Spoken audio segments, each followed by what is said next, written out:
Hi guys, I am 8 weeks pregnant today, and I wanted to just have a little chitty chat with you guys because it's not been easy, but I think that we're getting there, so let's talk about it. Firstly, I remembered to take update photos today because I need my husband to take the photos for me.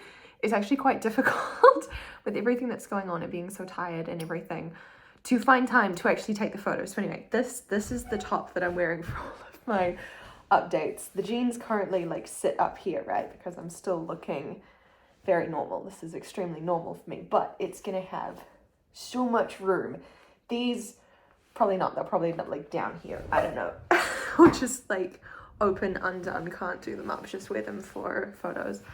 So yeah, we are 8 weeks today, which is very exciting. Obviously still like well in first trimester, but most of the miscarriage risk is past by the time you get to 8 weeks.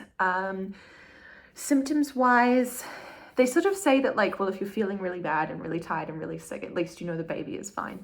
My tiredness and nausea has eased a little bit in the last week, and that did give me like a tiny bit of concern.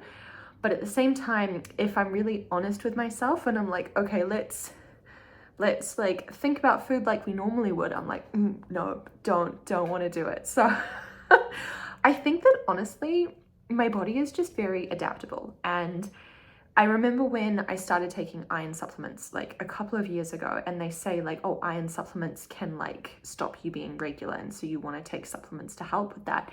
And I had a little bit of that, and I was just taking like the really gentle like kiwi fruit based capsules to just like help keep everything regular.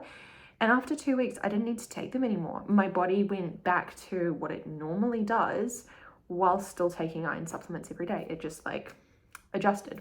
And so I'm kind of wondering if that's where I'm at, which is that I had a lot of problems with exhaustion and nausea for a couple of weeks there. And now my body's just adapting.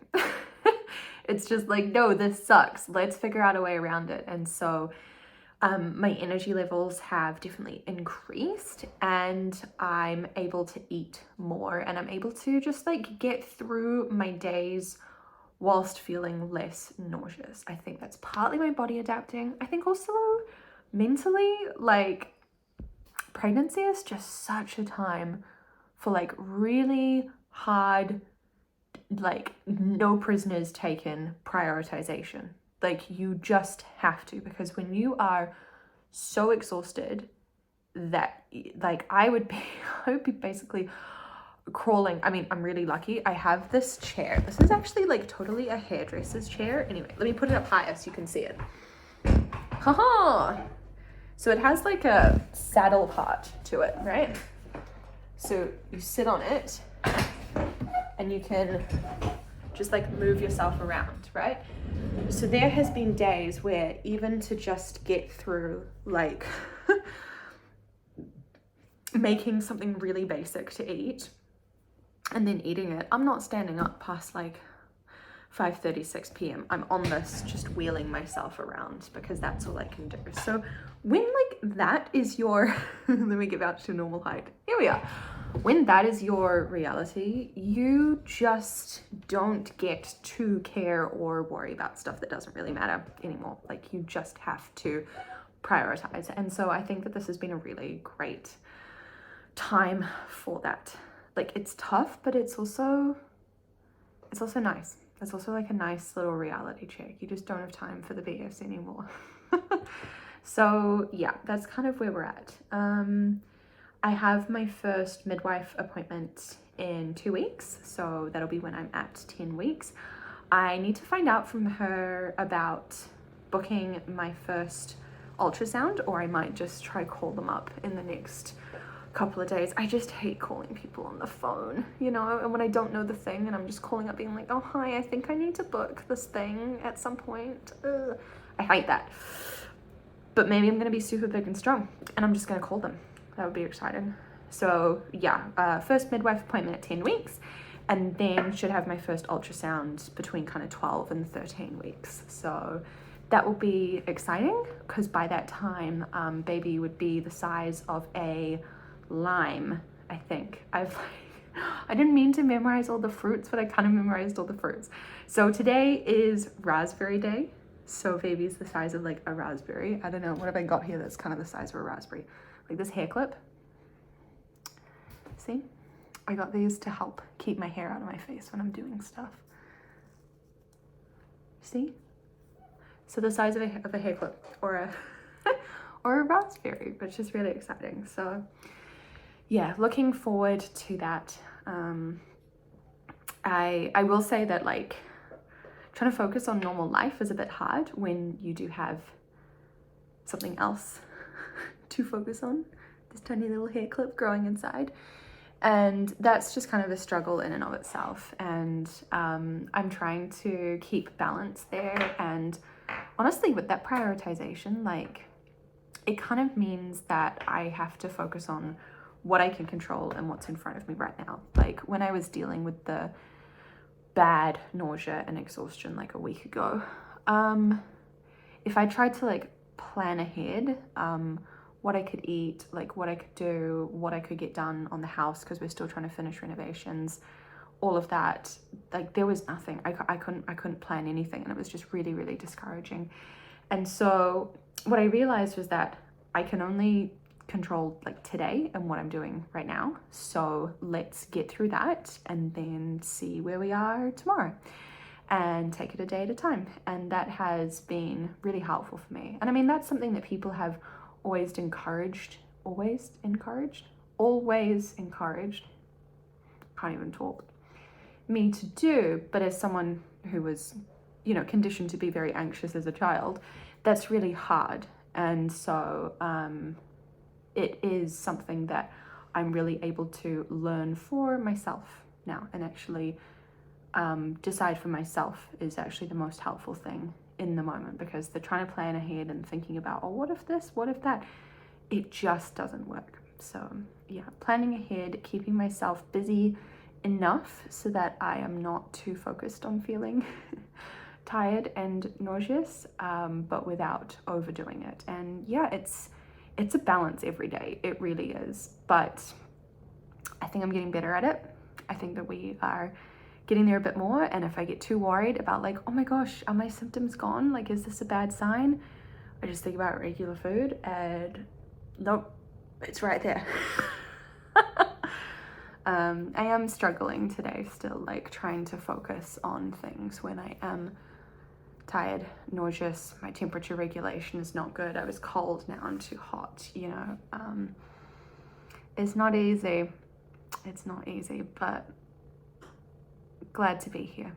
Really glad to be here and to be 8 weeks pregnant today, which is like a really big deal. Because I didn't know if this would happen. And it's kind of crazy to think that we got our positive test over a month ago. But it's really exciting. Okay, so 8 weeks today, and I will talk to you guys again soon. Bye. All right, it is Sunday night, and we are just chilling because I'm exhausted, and it's 7:20 p.m. I think I said to Josh at like 6:30 is it bedtime. Mm-hmm. But well, you actually are doing some computer work. Yeah, you're doing some computer work, and to be fair, I just got a video done, so I managed to push through a bit this evening because I really wanted to get some things out of the way before it's work again tomorrow. So yeah, I spoke to you guys last Wednesday. Last Wednesday was a very tough day. After that, I then like cried the whole way to the dog park. But Thursday was incredible. I mean, it started off terribly because public transport was horrible. I had to get you to come get me from the train station, drive into work. I was 50 minutes late to work. 50. But then I had like a full hour where I didn't feel nauseous at all after feeling so horrible Wednesday. I ended up with like this huge amount of like gas trapped here Wednesday night. I was so uncomfortable. It was horrendous. And then Thursday, it's the day after I spoke to you, I felt great. So yeah, I had a full hour of not feeling nauseous, And I was like, oh my God, I feel like a new woman. And then I had another couple of hours of not feeling nauseous. And I texted him and I was like, I feel like $1 million. Like, Yep. this is crazy.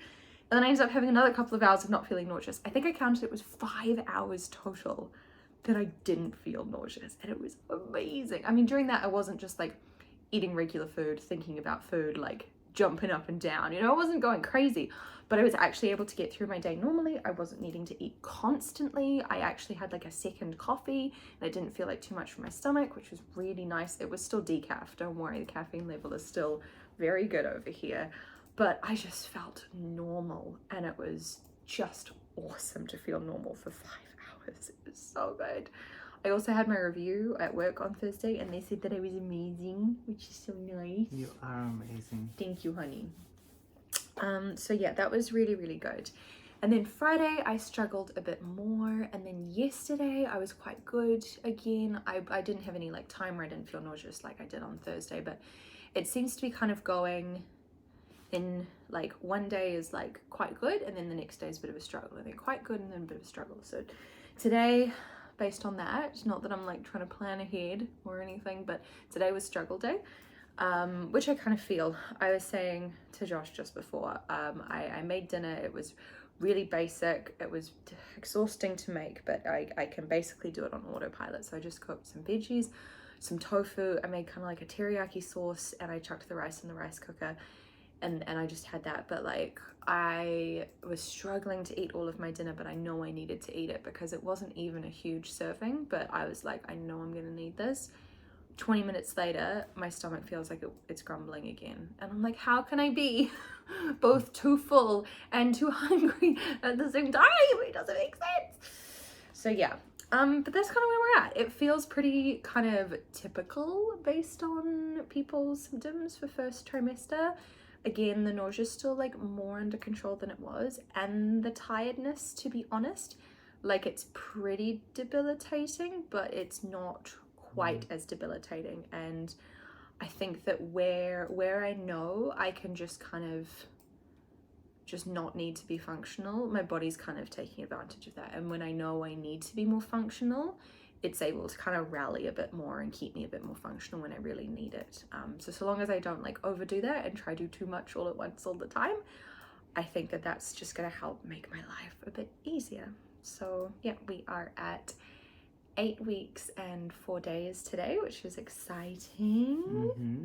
And I'm not sure if I mentioned this, but I told Josh when we got to 8 weeks, I was like, that means that we've gone from an embryo to a fetus. Yeah, which I was super excited about. Which he was so excited for. Oh, he was giving me the biggest smile. It was so cute. Yeah. It made me want to cry. Oh, he's so nice. So yeah, my first midlife opinion. Midlife crisis? Midlife. No. My Not yet. first, no. I want to adjust to get you in frame, but I'm worried that they're gonna fall. Hold on. You guys are a little bit precarious. I'm sorry. I'm not good at recording with my Yeah. phone. But I'm going to work. I'm boring, and I'm That's wearing okay. my comfy jumper. That's okay. I'm wearing my comfy jumper too. Okay, your comfy I'm jumper wearing my looks a like little nicer than my comfy painting, jumper. my painting pants from Kmart. I got joggers because they're kind of like track pants, but they're not, so I can wear them outside. Mm-hmm. I mean, there's no law saying I can't wear track pants outside. I think you should be able to wear dressing gowns outside, but that's me. You did want to wear a dressing gown to go pick up our dinner last night. Yep. You would have just stayed in the car, to be fair. You wouldn't have gone in the place, would you? Would you? If I needed to. If you needed to. It was really cold last night, to be fair. See, okay, comment down below if you like seeing us chatting, because I'm trying to convince Josh that we should do like a little like chitty chatty podcast, or like at least get him to do an episode with me, maybe about like what we're gonna miss about New Zealand, or like what we're excited about most for like having a kid or for moving overseas or whatever. Comment down below if you think that that would be cute. I think it would be cute. You going no comment? Yeah, you were talking about midwife, I think. I am. I was trying to say that thank you for helping me with my undiagnosed ADHD, honey. I have my first midwife, see I can talk words, appointment in 10 days. So that will also be good to, I don't know, just see what's going on, see what the plan is. I don't know what the next step is. I mean, I know I need to book a scan. Oh, maybe I should try to do a phone call and book a scan this week. Oh, I hate phone calls. particularly when I don't know what I'm doing, because I'm just like, I think I need to book a scan. Is this where I call? Is this what I do? I find them stressy. So anyway, I might do that before my midwife appointment, or maybe just after that. But yeah, it really feels like we're progressing. Obviously it's still like mid first trimester, I would say. Like, I don't know, it just feels like we've come so far, but also we've got so far to go, you know? Yeah, when you told me the other day we were 7.5, no, or was it double what we found out or something like that? Yeah. It was kind of crazy. Yeah, because we found out at 3.5, which was crazy, and that was just really because early. we were going over to a friend's place, and I was seeing like, oh, should I take wine or not? Turns out not. But then yeah, I told you just after 7 weeks, I was like, yeah, it's now double, which is crazy. Yep. So yeah, it's exciting. So we're almost at the end of week 8. We've got a busy week this week, so probably won't chat with you guys again until we are 9 weeks, which is gonna be exciting. So I think at 9 weeks we upgrade from a raspberry to a kumquat, but I don't know how big a kumquat is. Me either. But then week 10 is grape week. I know how big a grape is. We do know how big grapes are. But not one of the little sour ones. It needs to be one of the bigger ones. One of the big juicy grapes? Yeah. So at the moment, yeah, raspberry is like about the size of my thumbnail. So that's about how big baby is at the moment. Okay, end of 8 weeks. Very exciting. And we will talk to you guys again soon. Okay, bye. Bye.